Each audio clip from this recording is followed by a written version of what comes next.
What is up, everybody? Welcome to another episode of Facebook Live Q&A. I am your host, Tom Bilyeu, and I am here with the man, the myth, the legend, Dr. Finesse. How you doing? All right, so Cindy is out of town today. She is off gallivanting, having an amazing time, I hope, in Vegas. She got to fly Jet SweetX. Full disclosure, I am an investor in the company, but like that airline is amazing. So, oh man, I'm so jealous. Book a flight, man. I know. Next time you're going to Vegas, dude. To it is private flight experience for the cost of a Southwest ticket. It's nuts. That's insane. That's just insane. Yeah. So there we have it. All right.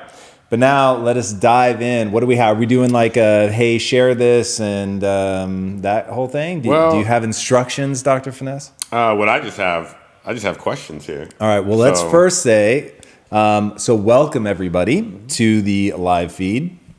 And if this content is adding value to your life, please do share it. Our last live, we broke records like twice in the feed, which was amazing. So let's see if we can do that again. It all comes down to how much you guys share it. So if it's adding value, obviously if it's not, feel free to close your browser now and move on. But if it's adding value, please do share it. That would be amazing. And we're taking your questions. So if you have them, be sure to drop them in. I'm looking at my man Chase over there. He goes through, looks for the most concise ones that he thinks are gonna really add value to the crowd, and he pulls them out for us. So your job is to impress Chase with your question, and then we will answer. So, all right, without further ado, Dr. Finesse, take it away. All right, first question from Will Collette. All right, since I'm always working during the live stream, here's my question for your next episode. Nice. A lot of recommendations for improving job conditions or leaving a job assume that we have full freedom in our choices. What if you're assigned long-term to a remote, unfavorable location or with people who have fixed mindsets? Sometimes this can happen in the military, which is true. Okay. I'm like, is he in a communist country? No, he has a quick note. He's very proud to serve. But it is realistic that sometimes service members get jobs or locations that most people wouldn't want. Right. Yeah.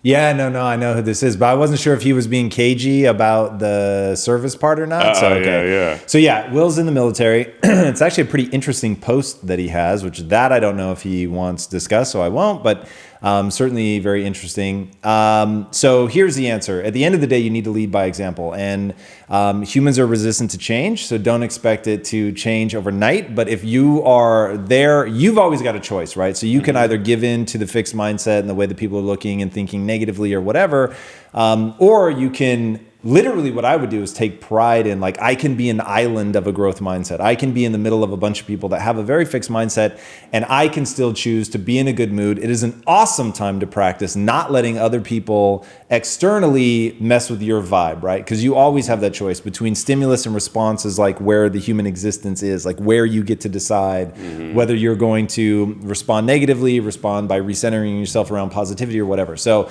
you can't always sway the entire group, especially not a group as big and that has as much momentum as a military unit. But you can lead by example. You can hope that other people see that, whoa, like this one guy, like in the face of, either the PT or all the negativity or whatever, like this one guy is positive, and people love being around positivity. That's one thing about my own personality that I found is always the thing that's allowed me to build teams is I'm excitable. I'm enthusiastic, and people want to, my wife is tripping and dying over here in the background. Also clod hopping, which was an amazing part of the beginning of our relationship. My wife always wore the biggest, clunkiest heels. And the apartment that I was living in at the time, like, was an echo chamber. And so we'd get back at like 1:30 in the morning. She'd be like, clonk, clonk. And I was the manager. So I was like, oh my God, like the manager with his clod hopping girlfriend is waking everybody up. So for those of you that were hearing her trod across the house. So yeah, that's really my answer with that is, either you sway people by being the bastion of joy and optimism and all that, and you start to collect people that are infected by your own enthusiasm, or you just practice not being infected by other people's negative attitude, which will serve you very well, as there are inevitably going to be times where you're in a situation where other people are negative and you either don't have the time to change them, or just the situation doesn't lend itself. Do you know what branch of the military Will serves in? Does I anyone do, know? but because he didn't post it, I don't want to sell. Got it. Like Okay. I don't know. Yeah, that makes sense. You know what I mean? So Yeah, I'm just curious because I'm sure you remember, but I grew up an Army dependent, which is AKA an Army brat. My dad served 35 years active duty. whoa, 35 years active duty. Wow. Yeah. So we were moving every 3 to 4 years. Every 3 to 4 years, we were always moving. I guess it was a little different for my dad because with me, I was in school and I was doing it with a bunch of kids who were in school. And kids are, to a point, if you're doing that at that age, kids are resilient, they're adaptable. So it's a different type of atmosphere. Like you were forced to kind of be social or meet new people. You know what I mean? Because you're going to school and you're partaking in activities. I can understand being in a work environment, that being hard. I can recall my dad, he was always an introvert, I guess, but I think he really, really became an introvert in the Army because he was moving around constantly. So when I think of my dad's friends, I think of my dad and my mom. right. That's it. My mom was extremely social, so she had friends everywhere, like at the gas station, at the store, whatever. She would just talk to anybody, Right. So, but still, they kept very much to themselves, and they would just stay home and stay inside and talk to themselves. But for me, I would always, I was forced to be social. And I don't know if Will plans on having kids or if he has kids, but at least I think for the most part, if he does stay in the military and he continues to move around in those environments, his kids may benefit. Because I feel, God, I can easily say 95% of the friends that I grew up with, because they were all doing the same thing, moving around, they are all the most social and adaptable people, hands down. And they can be a chameleon in any situation. So I guess using that answer, maybe you can apply that to yourself. And I know it's a little different because you're an adult, but I guess Why that's is my that answer. different, Dr. Finesse? I think it's different because I remember me reading this GQ article, and it was a fascinating article, and it made so much sense, and I'm sure you could weigh in on this. The article was about how men socially shut down at around 22 and stop feeling the need to make friends. And most of men have lifelong friends that they had in either college or towards the late end of high school. Depends where they live. But their lifelong close friends, they didn't add any after 22 for the most part. Whereas women they become friends with anyone. I mean, we see it all the time. We see women it's like, oh, let's have drinks, or let's get together, let's have coffee. You know what I mean? And women can say that to each other, but you rarely see guys say, hey, man, let's have coffee, man, let's have a beer, let's go do this, if they don't know the guy. You know what I mean? So this article profiled several men, and one man, for example, was he did some type of business which caused him to move from city to city. And he had moved from New York to Chicago, and he was miserable because he couldn't make new friends. All his lifelong friends were friends that he had in college. But here he was in Chicago, and he liked to play basketball, but he just couldn't go up to someone and be like, hey, man, you want to go play basketball? It was just there's something with men that they can't adapt to new social friends, so to speak, after 22. I mean, of course, there are a lot of different exceptions, but Sure. It was interesting. So I think that has a lot to do with my dad, maybe even Will. Plus military work environment is, I mean, again, just knowing from my dad, I can't really weigh in on it completely. It's not the most social atmosphere where you're like, hey, what's up, hanging out and having fun and everything, So I could understand it being a challenge. So I guess that's my point. I dig it. Yeah. I dig it. All right. Well, the next question from Max G. Milton Archer. Wow. That's a name. That's a name. That's a name. Max G. Milton Archer. It's like an assassin. That's amazing. Hey, Tom, what are some quick fire tips for taking an idea for a physical product that has not been done to actually creating it and selling it? So basically, how do you prototype it? Is that how we're going to interpret that question? Yeah. So it really comes down to what the product is. So, there's a town in China, I think it's Shenzhen. I could be wrong about that. Let's not quote me on that. If this were national television, I'd say, hey, there's a thing in China. I don't remember what city it is. But there's a city in China that's becoming known as like the Silicon Valley of physical products. Oh. So it's like, if you're looking to get a prototype made, like certainly if it has to do with technology, like if your physical product is clothing, then it would be a totally different answer. But finding like what's that hotbed, like when one of the things that we'll be doing ultimately from a merchandising perspective is socks and like turkey of all places, is like really known for their socks. Okay, like who would have known, right? But so you go and there are different places that have really specialized, because what it is huge capital investments into the equipment. So it's certain equipment that makes socks, it's certain equipment that make hats, shirts, shoes, right? So, and different places are known for different manufacturing types. So really, to give you a very specific answer, I'd have to know exactly what the product is. And then I would just start doing research online, and trade shows are huge, huge, huge. So finding the trade show that has to do with what you're trying to make and going to that. So because we're going to be so heavily invested in merchandise, I went to Magic, and Magic has a whole floor that, I mean, has unimaginable amounts of square footage for different things. So like there's an area for shoes, there's an area for textiles, and you can go and figure out like, okay, if I want to make XYZ, like where is that? So I was looking at direct to garment printing. That was like a big thing for me. And so it was like new technology, 3D printing, all that stuff. And there's an area on the show floor for that. So just doing the research, finding out what the trade shows are for that, identifying the region in the world that's best at that has the best equipment, that's going to be able to give you the quality that you're looking for, or the price point, which you may be more sensitive to price and quality. It really depends on the kind of business that you're trying to make. But all the information that you need is out there online and at trade shows. That's really the long and the short of it. All right. Thank you, Max G. Milton Archer. The assassin. The assassin. Yes. Stacy Smith. As a creative, I'm curious about how the production or support of original narrative content is going to unfold. I know from watching past episodes that there are plans for a studio, but I'm curious whether that will involve producing content that will overtly fall under the IT banner, in the way Paramount or Sony or Disney produce content. Or will it be by backing overtly or silently creatives that are already working on producing content that holds similar values to that of impact theory? Or both?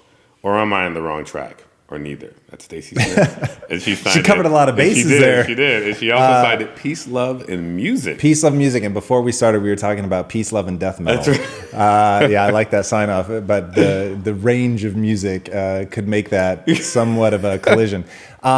So what we're going to be doing is really, so what does a studio look like in the 21st century in a highly connected, hyper-social world where the internet exists and you can reach content creators all around the world? So we will be pitching ideas to other production companies. We will be keeping ideas in-house. We will be acquiring the life rights. I'm a huge believer in the following setup: acquiring the life rights to somebody and then doing a fictionalized account of their life, but getting them to be very active socially to build their own brand, to get out there and say, look, this is me. The story is sort of loosely based on my life. And it's a model that they did with Entourage, and I haven't seen anybody else really follow up on that, but I think it's a really powerful model. That's the first thing that we're moving on. Is there are 3 people right now that we're working on finalizing contractually that we want to get their life rights, but do a fictionalized account. The reason I want to do a fictionalized version is it lets you be more sensational. It lets you exaggerate. It lets you tell a bigger story where you can really see the themes and all that, and in the ways that people's real lives don't line up. They're a little bit messier. They're not, it doesn't let you take people on the right kind of roller coaster, and then you're beholden to the timeline of their life, which becomes problematic. But knowing that this is something that was inspired by a real person, that you could get to know that person, I think that we would ultimately help that person do a biography or an autobiography. So okay, this is the real story. Here's the fictionalized accounts. Here are the themes. Here are the crossover points. And so that, I think, is a model that's going to be really, really powerful. And in a hyper-social age where people are stepping out front, where personal branding is a big deal, I think people are going to want that more and more. And I don't know about you, but I actually have a harder and harder time watching more and more sensational things if it's not like tied to something. It feels a little bit like I can't enjoy movies about magic. And the reason I can't is I know they're just doing camera tricks. And what makes magic so powerful is that it's right there in front of you and you still can't tell how it's being done. Yeah. So that, like, to me is it's not exclusive. We won't only do things that are a fictionalized version of a real story, but I think that it's a very powerful genre that I think is only going to gain steam. So Yeah, ultimately, because what we have to balance is, you look at a Disney, you look at a Paramount, whatever, they came up in a totally different time when just having a camera, knowing how to operate it, gave you a huge leg up. So we're not living in that world anymore. So now what's happening is the studios are just throwing more and more capital at it. So to be a big studio means to have just massive financial backing so that you can do a $200 million summer blockbuster. And their ability to immediately go from like nothing to this is in, thousands of theaters worldwide, globally. I'm not sure why I said worldwide and globally. Those are the same. But to be able to like that sort of infrastructure to get that out there is really, really incredible. So that's what they're good at. So trying to compete with them at that would be suicide, right? We don't have the backing to do that, and I have no interest in raising the capital. I want to do this ourselves. I want to maintain creative control. So I believe the play is to go out to find creators to essentially take what they're doing on spec and make sure that they're rewarded for that all the way through the system. So one of the big complaints right now is if you're not a big artist, you're never going to participate in things like merchandising rights. So they lose creative control. They don't reap the financial benefits. So we want to be a very artist-friendly studio. I'm saying this to you. You already know this. We want to be a very artist-friendly studio. We want to make sure that it's financially lucrative to associate with us. That way we don't have to do the huge outlays up front, but that does mean that we're going to have to enrich artists on the back end. And I think that's incredibly powerful anyway, because paying somebody $100,000 or even $250,000 for an idea up front, and then that becomes like a massive blockbuster, and we make $6 billion. I mean, think about what Star Wars did. I mean, just untold billions of dollars in merchandising.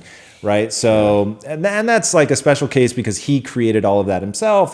But imagine that had been submitted by a writer, and then you're like, oh my God, like this thing that I created, I have virtually nothing to show for it. And that story is as old as the Hollywood system. Right. So, what we want to do is, if you really know about United Artists and how that went and how they said, look, we're tired of being taken advantage of. We're going to come together as a collective of very well-recognized actors and filmmakers, and we're going to make our own studio. And then ultimately they implode, but I think there's lessons to be learned from that. And then obviously I've drawn a lot of parallels to what Disney did, and we'll be leveraging a lot of that. And I think we've sort of come full circle back to the way that Walt put himself out front and became the ethos of the brand. And I mean, that's why we're doing so much social content. And I'll leave it at that. I mean, I can obviously keep going. It's the central thing that I think about, but that gives people an idea. Great. That's great. Thank you, Stacy. Question from Daniel Breeze. Hey, Tom, finished Mindset, which is amazing. That's Carol Dweck, correct? Yeah. Okay. Help me figure out a new approach to talk to my 10-year-old sister, but I'm still not sure how I can show her that getting control of her body will allow her to get control of her mind. Is it just leading by example, or is there more that we can do? Well, first of all, it's a 10-year-old, so their brain hasn't finished developing yet. So you're not going to get very far with logicking your way through that one. Leading by example is going to be huge. Trying to leverage behavior instead of trying to change it. So I'm going to guess that hiding in this is that she has a bad diet and that she's getting into maybe a not so great place physically. So yes, lead by example, show how much fun you're having, making sure she sees things that are pleasurable that also happen to be very active. Those are all big. And then most importantly, I think when you change her mindset, that will echo in other ways. And I wouldn't overly obsess about the body just having. And I don't know like what the relationship is because it's his sister. Mm-hmm. So, but controlling the food that's in the house is probably the most important thing. Mm-hmm. Because if there's a whole bunch of junk food laying around, people are going to eat it because it tastes amazing and it has huge brain chemistry reaction. So the things that I would do, lead by example. If you can affect the food in the house, that would be amazing. Don't preach, but do show excitement. Like show how delicious healthy food can be. Show how much fun playing and being active can be. Find things that she likes doing. Don't make it about exercising, and don't, when she does something that's really fun and she enjoys it physically, don't be like, and see, that's exercise and it's good for you, because then they want to rebel against it because you're trying to push them. It feels like a judgment to them, right? It feels like you're saying, hey, you're not good enough the way that you are, right? And so you have to be so careful of that. So more important is to don't say things like, oh my gosh, you're so smart. That's so amazing. It's, you worked really hard. That's awesome. You got such good results because you just keep putting in the effort. And man, like this is really going to turn into something. And that's so incredible. Well done for the process, right? So, and that's what Carol says, don't reward the results, reward the process. And so when she works hard, compliment her on that. Don't say things like you're smart, you're talented. You know, it's got to be about you put in the work, you did something amazing because you worked so hard and you were so diligent. You learned from that failure, and that's amazing. That kind of stuff. And then finally, like first and foremost, make her feel loved. Make her feel accepted. Don't make her feel judged. When like the people that venture the farthest, the people that take the biggest risks, the people that feel the best are the people that have a strong core somewhere. A brother, a parent, an uncle, a friend, whatever. Like when you feel like you have a strong base, then you're able to go do things. But if she feels insecure everywhere, if she doesn't feel like anybody like loves her and really cares about her and isn't trying to push her in a direction, like, and if she's rebelling against that now at 10, wait till she's 13, 14, when her whole life will revolve around pushing back against people. Oh, yeah. So you really have to be way more subtle and love them, like no matter where they're at.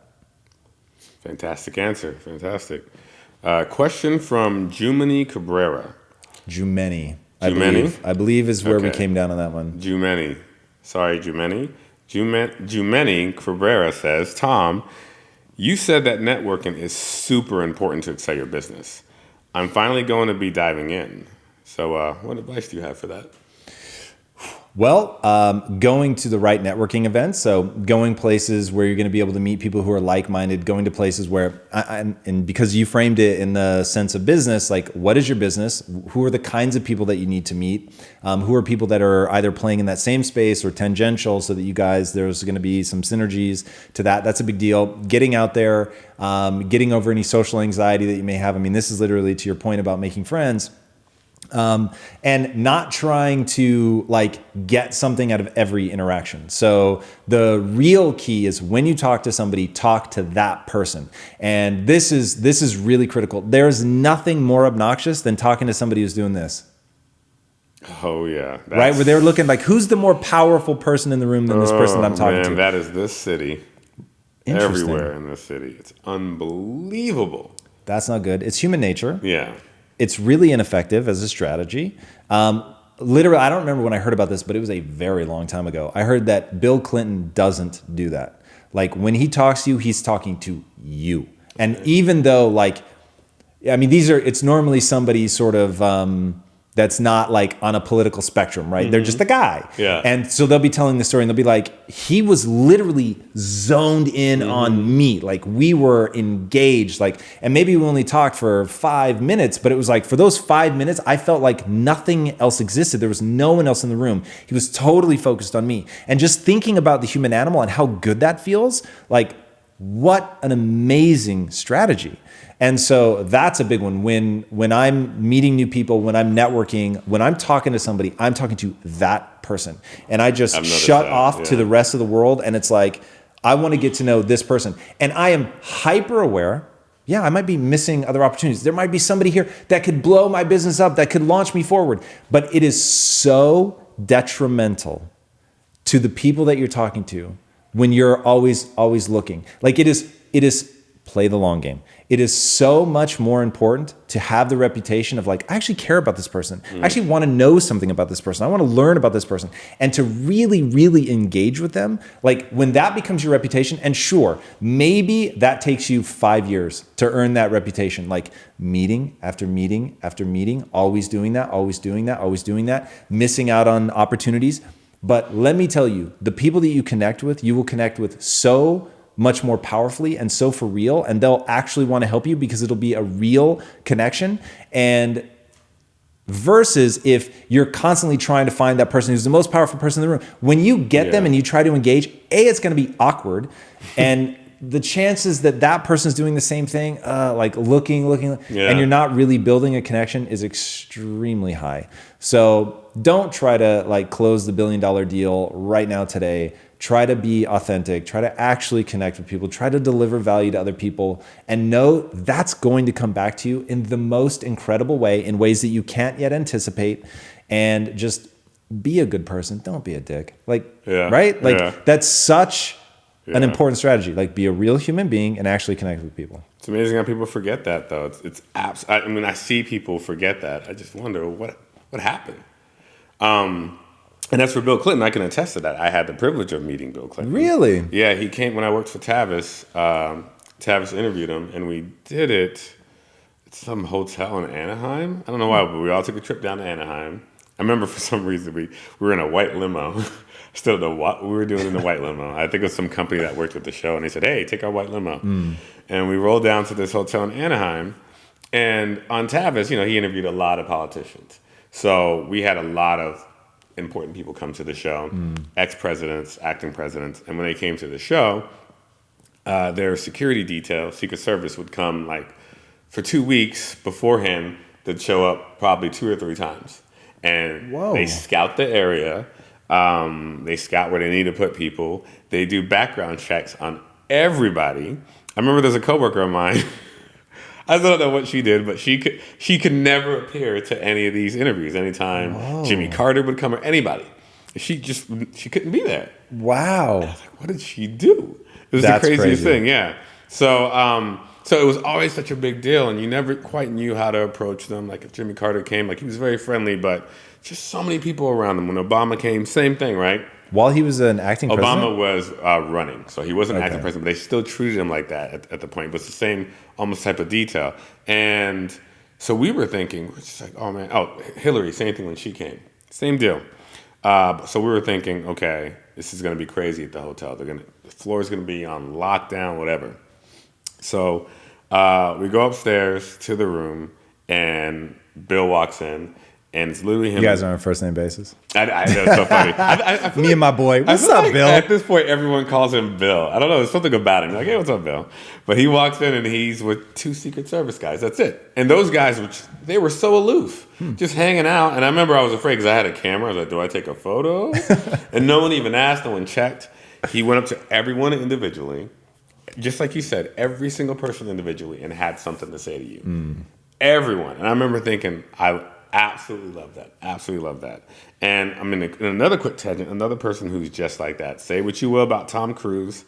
And again, I feel like I'm name dropping, but I've met him 3 times, and it's the same deal every time. He will look you in the eye to the point where you're like, this guy's looking into my soul. It's a little crazy, but he takes the time to talk to you every single time. Same thing when he came to Tavis. We had a huge staff. He was there for probably 2 hours because he went to every single person to say hi and have a quick conversation. Every single person. And I saw the same thing happen once. I was at a Laker game and I look and I'm like, oh, there's Tom Cruise. And he's trying to they have this back room where they take the celebrities during halftime or before the game. And he was going back there and there were fans in the stands just going nuts for Tom Cruise. Like, Tom. And he always has security detail. And he stopped, and I swear to God, it seemed like he talked to the entire stadium because he just kept stopping. I don't even think he made it back to the back. Like halftime was over, and it's like, oh, the game's starting back because he literally stopped and talked to every single person. Wow. And that's just how he is. And again, like besides the fact that I think he's a great actor, no matter how crazy people think he is, and certain I won't say why, but people think he's crazy for some reason. He definitely is a personable person, and he will talk to you directly and treat you like you're, on his level or he's on your level, whatever. And that says a lot about somebody. Yeah. So 2 things to that. One, if you think he's name dropping now, like you should spend a day with this guy. He knows everybody. This is crazy. It is crazy town how many people this guy knows. So trust me, he's not even begun to name drop. And then 2, I've heard stories about Will Smith and Tom Cruise doing that, like standing out in the rain, out in the cold for hours and hours and hours, talking to any fan that wants to talk to them.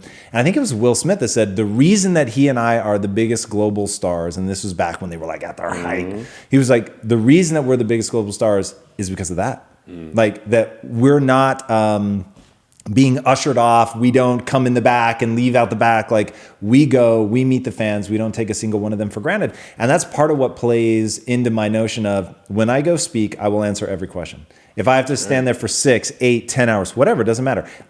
The only thing I will say is if they're doing it to fuck with me, like because they know that I'll stand there, like I'm not like spastic, I will recognize that and say, all right, like but I mean, I've stood, I think 8 hours is my record of just standing and answering questions. Wow. And that's like, dude, but so when Gary was on the show, Gary V, he said name drop. Hey, what's up, Gary? When Gary was on the show, he said, like, I don't get this whole karma thing. He's like, being good to people is a good strategy. Like it comes back. That's just crazy. So yeah, like going out, meeting people, acknowledging them, totally engaging with them, not worrying about what opportunities you're missing. Just really talk to that person.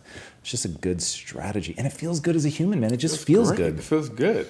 You know what Will's party trick is he has a knack for remembering names. Really? That's his party trick. Again, name drop. He came to Tavis twice, and like probably 3 years apart. Wow. I had no effect on him. I just was like, "Hey, what's up, man?" And I took a photo with him. Was happy because everyone loves Will Smith. And 3 years later, he came up and was like, "Hey, what's up, Chris?" Jesus. And I about melted. I was like, he knows my name. and it's so funny because I was going around telling people, I was like, he remembers my name from 3 years ago. That is pretty crazy. Yeah, and this one booker who I used to work with, who's been booking for like 30 years, booking celebrities for 30 years, he was like, oh, that's his thing. He remembers names. Wow. And I wonder, because there's someone like, is he wearing an earpiece where someone's like, that's Christopher McDonald right there. But he just does it. But hey, like you said, it worked. Wow. It worked. I love that. But I noticed you remember names too. Like even got Jumani. I was like Jumani, and you're like, nope, Jumani. Yeah, well, it's Jumani. You said Jumani. See, there I go. Exactly. Yeah, I guess I'm no Will Smith or Tom Cruise or Tom Bilyeu. But don't put that on me because I am actually terrible with names, and I mean no disrespect. I will answer your question forever, but you are going to have to retell me your name. That's amazing. It is an unfortunate current limitation that I have. I haven't gotten good at that yet. Okay. So, but it is something that I would like to do. All right. Well, next question from Eli Officer. It's a great question. Hey Tom, what is your that's a fantastic name. Hey Tom, what is your definition of rock bottom, and what are the advantages, disadvantages of being there? Rock bottom is self-loathing. When you legitimately hate yourself, you wake up, you hate yourself. You go to bed, you hate yourself. You wake up in the middle of the night because you hate yourself. Like that, I can't imagine much lower than that. And so yeah, like getting to that point is actually dangerous.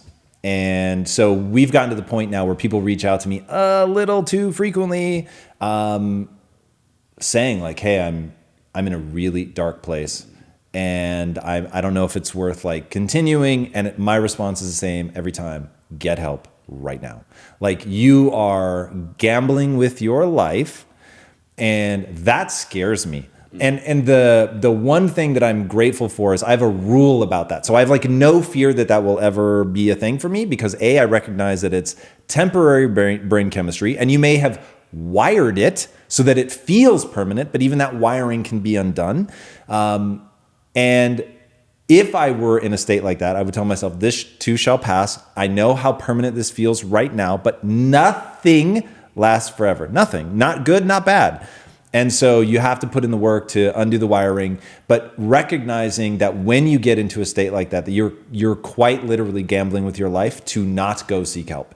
You have to get help, but that's rock bottom.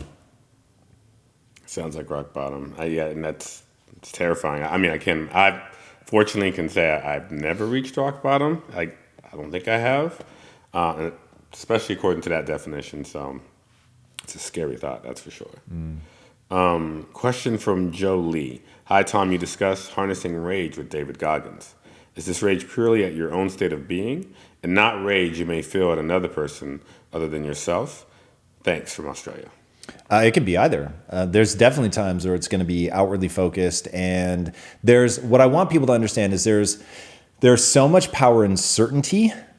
Okay, in certainty, in not being unsure. Being unsure is a hell of its own, but when you are truly happy and full of joy, right? nothing's bothering you. It just feels good. There's a certainty in that. And when you're enraged, there's a certainty in that. Now that rage can be aimed at you, that rage can be aimed at somebody else, but it's the intoxicating nature of the certainty. There's nothing stopping you from acting. And because it's so potent to get you to act, that's where its usability comes from. Now you have to be very careful, and it can't ever control you. Like there has to be some part of you that sits outside the rage and goes, is the behavior that I'm unleashing through this rage going to serve me? Because let me tell you, going up and punching someone in the face almost certainly is a bad idea, right? So it's battery, first of all. So now you put yourself at risk to going to jail, being arrested. So almost certainly a bad idea, but using that rage to stand up for something, to even if done in a strategic manner, to take action immediately. And that's one of the things about rage is there's an immediacy to it. So the rage is going to dissipate usually very, very fast. And so taking advantage of it to take action, to do something that's productive, that moves you forward. In the Goggins example, he's really using it to go inward, to demand more of himself, to push through what he calls eating somebody else's soul. But in eating their soul, like with the example that he gave, which I absolutely loved, was during Hell Week in trying to become a Navy SEAL. He said he wanted the person that was putting him through that to see how comfortable he was being uncomfortable, and that he would smile through everything, so that when you went home into your comfortable bed with your wife and kids, that you were thinking about how badly you wanted to quit, and that Goggins isn't thinking about quitting. And that in seeing his superior will, that he would take your soul. And I love that, right? Because he's not throwing punches, he's not lashing out, he's not saying anything, but he's saying everything, right? By his behavior, by his action, by being indomitable, by not allowing himself to stop, not even entertaining the thought of quitting. And that's really, in fact, I just wrote, it hasn't gone out yet. I think it goes out early next week, but I just wrote an Instagram post about this, talking about how the thing that feels the best is when you know about yourself that you have a willingness to suffer, and you have a willingness to keep pushing through that moment where you feel lost, right? Where you feel like, I don't know what I'm doing. Like I feel totally adrift. I feel assailed. I feel under attack. I don't know what to do. And instead of quitting, which is what most people do, right? Because that's the easiest solution, is to back yourself out of that environment, that situation that's making you feel like that.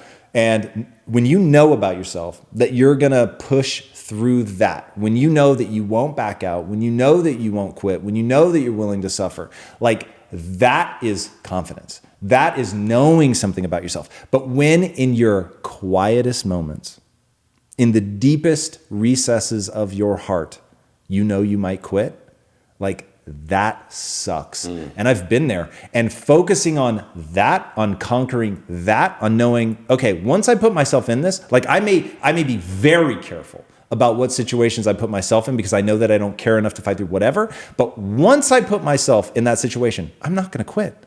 Like simple as. So, even something really simple like the 3-day fast. When I went into it, it was like, it never crossed my mind that I would quit. Really? No way. Like it crossed my mind to not do it. Yeah. But it didn't cross my mind to start it and then not quit, or to start it and then quit. Like you just have to have conquered that part of yourself. Like once you do something, like you do it. And you don't, like bright lines, right? You don't give yourself an out. So I had a very bright line with the fast. Motherfucker, like I am not eating food, period, for 72 hours. Like it's that fucking simple. Like there is Christopher, there's nothing in the universe that's going to make me eat. So once you understand, like once that line is that clearly drawn, then it's like, oh wow, this actually sucks more than I thought it would. Oh well, because there's no world in which I eat. And so once people know that about themselves, like I know that about myself. When I draw a bright line, dude, that's it. That's it. So I won't be backing off. Now I'm careful about what I draw bright lines. I'm not like, hey, bright lines everywhere. Like you really have to think about, is this important enough? And this is something that's happening to me. It's all happening in the DM, Dr. Finesse, where people be like, hey, Tom, you want to take the mile-a-day challenge with me? No, I literally don't. Hey, Tom, like, come on, do a triathlon. No, motherfucker, I'm not doing a triathlon because I don't care enough. Yeah. Right. So I'm like, but is it also because you know if you said yes that you're going to do it? You're yeah, like, of course. Well, I'm not going to quit. I'm going to do it now. Exactly. And so then it becomes like, am I willing to marshal all of my internal resources to make that the most important thing in my life? No, I'm not. So like, and I don't have like, I'm not squeamish about that. Like, I'm not going to do that. It isn't interesting to me. So once people like really come to understand what's my value system, what do I care about? What's my identity? Who do I want to be? What are the actions and behaviors that I need to do in order to live in accordance with my identity?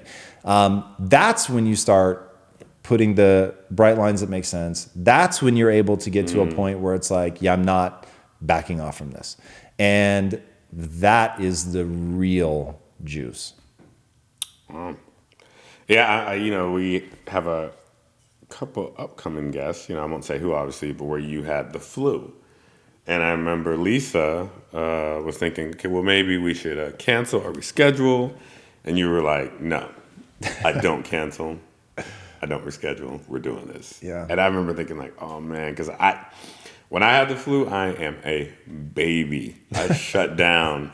Man, if I have the common cold, I'm a baby. So I was very impressed. I was like, wow, this. And I remember, hearing you say, knowing that about you, that you have your mind set on something. If it's something you do, you're not going to step away. So, and yeah, you did it that day. I don't know how you did it. Identity. Like, and it really comes, and this is a gift I really want people to take and make a part of their life. Do you know how good I get to feel about myself for doing that? So, and that's literally what I'm saying. Like, okay, having the flu sucks. And I remember, dude, I did not want to get out of bed. and I had one of those moments where I'm like, whoa, like this is bad. This is worse than I thought it was going to be. And how do I get going? And so I was like, you put one foot in front of the other. And sometimes in life, that's what it comes down to. So I remember thinking, okay, step number one, as soon as you lift the sheets, you're going to get that really weird chill sensation and it's unique to the flu, right? Yeah. Because it's not even really about being cold, but from the inside, you feel shivery and it's so horrible. Worst. And so I was like, okay, step one, deal with that, right? So put your feet on the floor, get out from under the blankets. Okay, here it comes. And it was like, oh God, this sucks. And then it was like, okay, I need to pee, right? So just pee. And it was just that. It was like one foot in front of the other, one foot in front of the other. And yeah. So, and then the only thing that scared me was when I was losing my voice. And I was like, the fuck do I do? Like, I actually can't talk. Yeah. And it was happening in the middle of the interview. Yeah. And I remember one time to the first guest, because we hadn't figured out the tea thing yet. To the first guest, I was like I was trying to push with my voice. And I still can't wait to see how that sounds because it felt so weird. And I'm trying to be all like nonchalant, casual. I remember Sydney and I were panicking on the sidelines. We were like, I was like clutching my shirt and my invisible pearls. Like, oh God, you can't breathe. And I was so worried. I was like, oh my God. But hey, I mean, you still powered through. It was hilarious. Yeah. You have to, man. It's identity. And so I just kept telling myself, like, dude, if you deal with the chills, if you deal with the fever, if you do the research, if you show up and play, you get to feel good about that. And it's a cookie jar moment, right? To use Goggins' language. I was like, this is a cookie in the cookie jar. Yeah. Like to be able to look back and say, I did it. And, I've got Jordan from the flu game hanging over the fireplace and it's all part of my identity. That's amazing. All right. So a question from Katie Germain. So I think that the political system is broken. I'm sure a lot would agree. What do you think should happen? What do you think will happen? And can you fix it on the inside or is staying on the outside and being an external body of change better? So this was the political system is broken? So few things scare me more than where I fear we're going as a divisive nation. And there are few things I feel less qualified to talk about than politics. So you're going to see me addressing this in creative. This is why I'm obsessed with Brian Wood. Anybody out there that's into comic books, look this guy up. I feel he really has just a super, super important voice. And one of the things that Impact Theory tried to do is get the rights to his comic book DMZ because it deals with exactly this. Near-term future America where we're actually in the middle of civil war. And so his voice, I think, is is very, very important and very interesting, and would have loved to tell stories within that universe so we could explore like what that looks like. And but man, at the end of the day, I don't consider myself political at all. Like I come at it from the human side. Like I want people to realize divisiveness is a bad strategy. It's a bad strategy. So like when you're trying to come together as a group and really like we can do a lot more as a group that's focused together than we can when we're divided, like accepting that it's like a marriage. Like at the end of the day, think of my wife, one of us is Republican and one of us is Democrat. That's not true, but I'm just saying like think of us that way.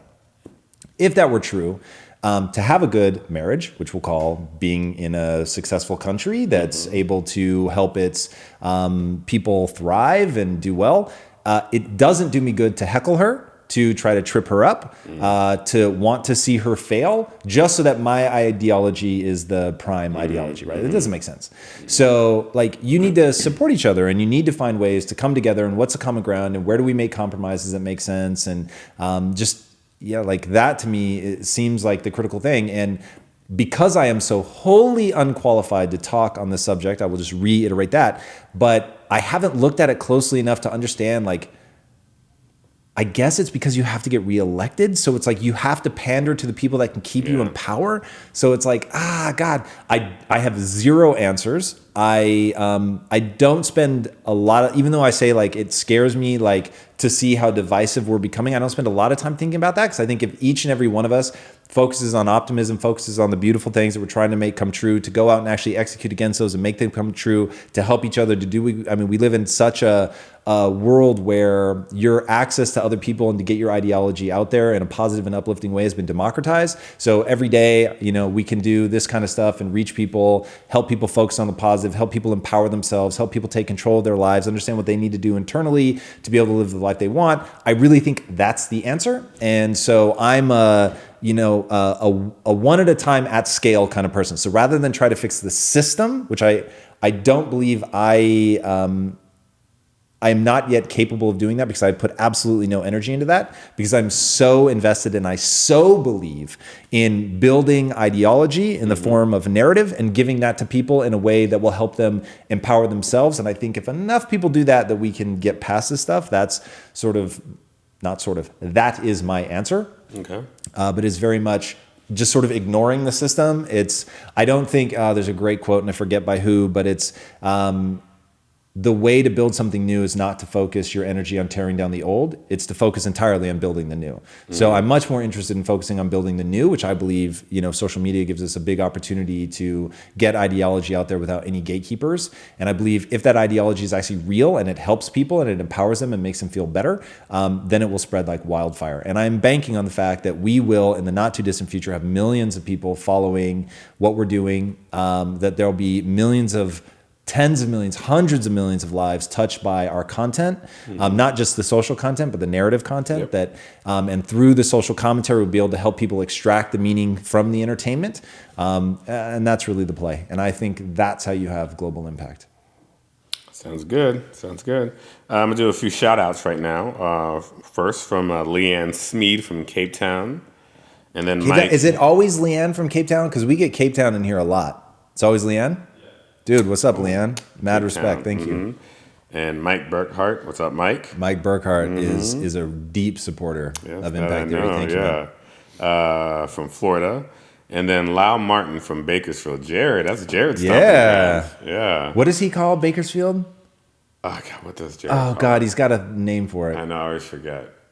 Man, where is Agent Smith right now? He's downstairs. Is he just downstairs? Yeah. So we're not going to get his commentary. I always call it Merle Haggard country. That's what I call it.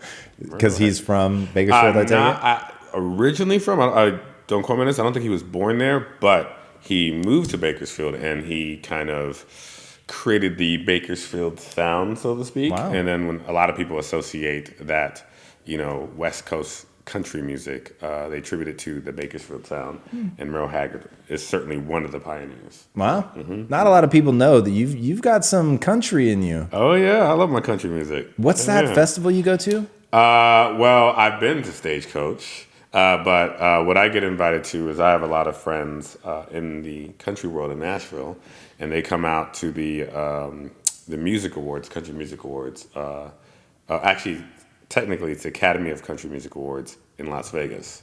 So since it's close, I go up and meet them there. And man, country people know how to party. It's insane. Are we selling anybody out to say that at the country parties that you go to, they're usually playing hip hop music? No. I'm sure some I thought people that are was like, hilarious. what? Or other people are like, yeah, that's right. Yeah, it's true. I'm telling you, I went to an abundance of country parties. And I mean like artist parties, like their own parties. And I was thinking, are they going to play their music? Are they going to, whatever?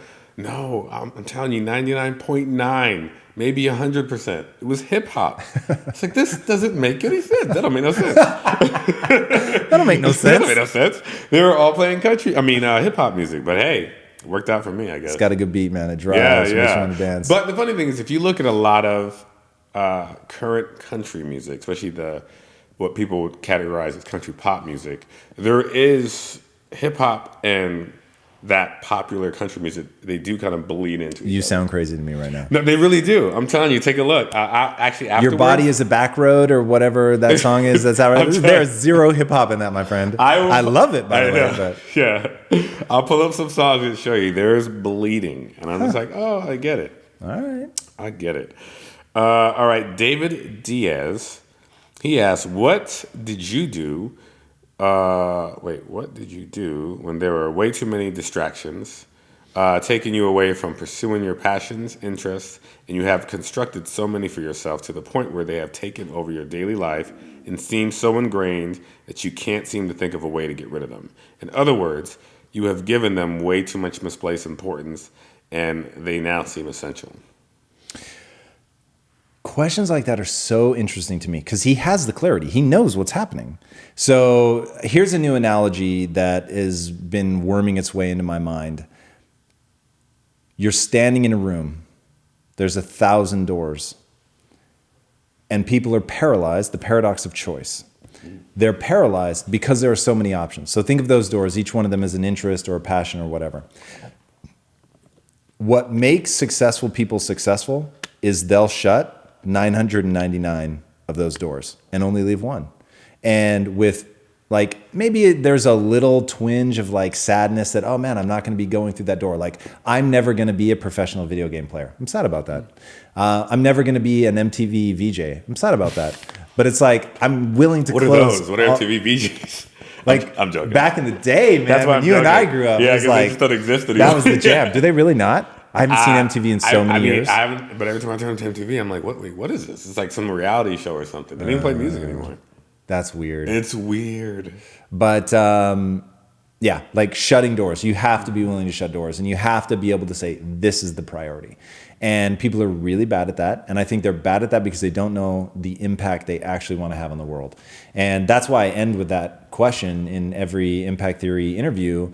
You need to know that. You need to know what that answer is. For me, I want to pull people out of the matrix. Okay, well then what's the no bullshit answer? How do you actually do that? It's all about mindset. So how do you give somebody mindset, right back to the 10-year-old girl question? How do you give somebody mindset that doesn't want it? They literally, and there are people in my life that I love so much. They do not want mindset. And I know that proselytizing doesn't work. So you can't go to them and preach. It's not about turning up the volume. It's about finding ways to incept them where their behavior already lies, and you can go in and leverage the way the human mind works to get them to adopt a more empowering belief system. And so that's how we ended up at narrative. But at the end of the day, it's shutting doors. You've got to shut those doors. You've got to figure out, what do you care most about? Because there are many things that I'm passionate about. And I've said before, there are so many things that I'm passionate about. Unless I can live forever, and this is when I became obsessed with living forever. Unless I can live forever, I'm never going to be able to do them all, let alone the things that I'm wildly interested in, let alone the things that I find fascinating, right? So it's I'm in a room with 1,000 doors, and I'm prepared to shut 999 of them.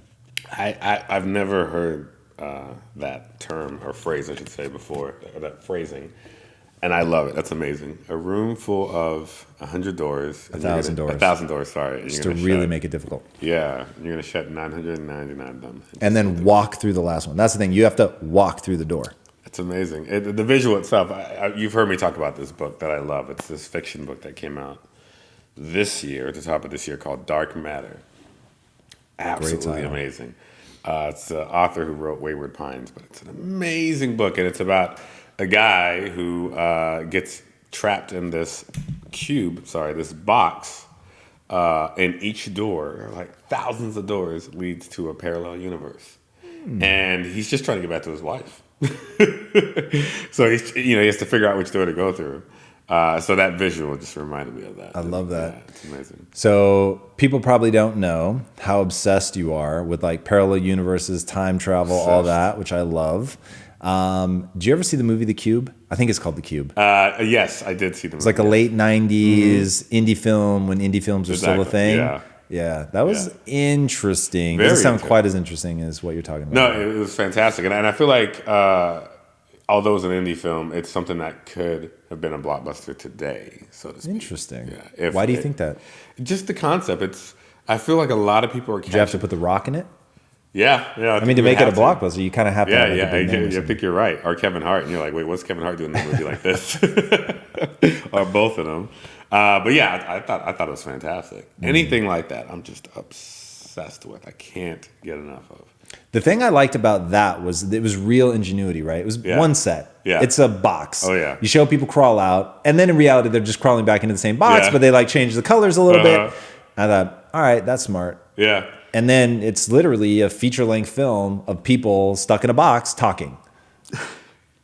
Pretty cool. It reminded me of many old Twilight Zone episodes. That's not sure. I'm obsessed with the Twilight Zone. Really? Oh, obsessed. You'll have to pull some like episodes for me. I'll watch them. Oh yeah, for sure. And each season was so long. Like how like the average network show now is 22 to 23 episodes or 24 episodes.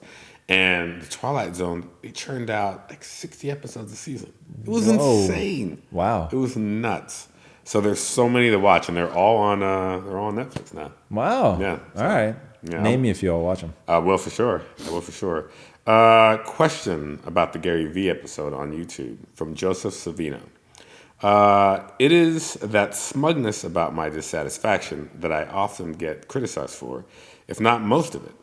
How can I avoid having others think I'm conceited? Maybe a better question is loving yourself fundamental to success? How can I avoid having others think I'm conceited? Did you leave out a word not? How can I avoid having others think I'm not conceited? No, how do I avoid people thinking I'm conceited? But he said it's the smugness of my dissatisfaction? Oh, sorry, I'm all mixed up. You're right. Okay, yeah. Yes. Let me rephrase that. Joseph, I'm sorry, I'm butchering your question. You know why? Because I haven't. We may have to downgrade him to Mr. Finesse here really fast. You're going to have to reapply for your doctorate. It is that smugness about my dissatisfaction. It's just so poetic. It tripped me up. And that I often get criticism for, if not most of it. How can I avoid having others think I'm conceited? Okay. Maybe a better question is loving yourself fundamental to success? Yeah, I think loving yourself is super important, but there's loving yourself like quietly and manifesting externally as like, hey man, I want to see great things for you. Like I'm so chill with who I am and I'm so happy about who I am and who I'm becoming and like what I'm willing to do to improve myself that I want it for you too. And like putting your energy into empowering other people. Like if you're doing that, if it's external and what you're doing when you're around other people is making sure that they're uplifted, that they feel good about themselves and really putting at the center of your universe that you want other people to feel better about themselves when they're around you than they do when they're not around you, no one's going to think that you're smug. But if you're actually being smug, like that's going to be read as being an asshole. Like nobody digs that. So it's just that he says it's the smugness of my dissatisfaction so I get the concept because the thing that makes me feel smug internally is that I know that I'm way more willing to look at my inadequacies, like just stare at them raw than other people. And because of that, I've been successful. But I don't like go around being like, you're not willing to look at your inadequacies like I am, motherfucker. Like I'm so much better than you. Like, cause I know people, that's such a huge turnoff. Yeah. So at the end of the day, like, focus on putting at the core of like your being, wanting to see other people shine, right? When you can legitimately enjoy other people shining, like you're on the right track. And fine, hold in the back of your head that like take Tom Cruise, Will Smith, Bill Clinton, like they're giving an inordinate amount of their time to other people. So on the surface, you could be like, man, like that's that's a bad strategy to get something for what you want. Like, what, you're such a powerful person. You don't have to do that. Like, those people come to you. But there's a reason that Tom Cruise survived the Oprah couch jumping thing, because he had spent probably, I mean, Christopher, it's got to be months or maybe even years of his life shaking hands, paying attention to somebody, giving them his time, so that in that moment, those people would go, well, you, like you said, say what you will about Tom Cruise, my experiences have been positive. Mm-hmm. And so he's touched so many people that at the end of the day, it's like the undecideds maybe thought he was crazy, but all the hundreds of thousands of people that he had touched positively that said, say what you will, but I've had only positive experiences and I've met him 3 times or whatever, like, they came to his aid. And he was able to come back and continue to be just insanely successful. So hold in the back of your mind, if you need to, this is a good strategy, right? Like, look, when I'm there answering people's questions, I'm doing it because I'm like, we live in a time where this is going to sound a little icky for a second, but we live in a time where you can have access to somebody who's done what I've done, right? I've built $1 billion brand. I've learned like all these hard lessons, and I'm willing to go out there, and I'm not being paid. I'm willing to go out there and like spend the time. And I'm doing it thinking, if somebody had done this for me, I could have cut years of suffering off my life. So that is what I'm thinking in that moment, is like, oh my God, like, how cool is this, that this person, hopefully, not everybody, but this person will suffer less because they've met me. Like, that makes me feel really, really good. Now, when I'm there at like hour 6 and I'm fucking tired and it's way past my bedtime and like, I am totally fine if there were no more questions, right? But I'm like, I'm going to stay here and I'm going to keep rocking this out. Sure, there's a voice in my head that's like, and this is why you'll survive a storm, right? Like, because I know a storm is coming for me. I know at some point I misspeak, I say something, I piss somebody off, and like something happens that I was not expecting. And at that moment, I know that all the people that I've touched in a positive way, they'll be there for me. So I get that it's a good strategy. But that's not what I have like in my heart when I'm standing there talking to them. That isn't the thing that pushes me through. It's this person's life will hopefully be a little bit better because I was willing to stand here and do this and to pay it forward. And as a way of being grateful to all the people, like, I am literally the summation of all the mentors and authors that have been generous enough to put their ideas out into the world. And I feel like part of what makes culture work is the willingness to pay that forward. So if you put that at the core of your being, people will get it. And if you actually just are insecure and you're trying to cultivate smugness as a way to bury and smother the insecurity, people are going to feel that. So the way to not have people read you as smug or condescending is to truly, truly, truly focus on creating something beautiful for somebody else. It's a great answer. Well, we're 2 minutes past the hour. It's 11:02. So I always forget. Is there a cutoff time at 11? Yeah, okay. Unfortunately. All right. Well, a lot of great questions. Great answers. Thank you. Yeah. Well, guys, thank you so much for joining us. These are always a lot of fun. Really, really appreciate it. And Dr. Finesse, always amazing to have you on. Thank you so much for stepping in. I'm still convinced we've got to find a show to do with you. You're so much fun. You have so many great stories. And like a Santa Claus magical bag full of names left to drop. So we definitely have to give this man more screen time. Guys, if you haven't already, be sure to subscribe. And until next time, be legendary. Take care.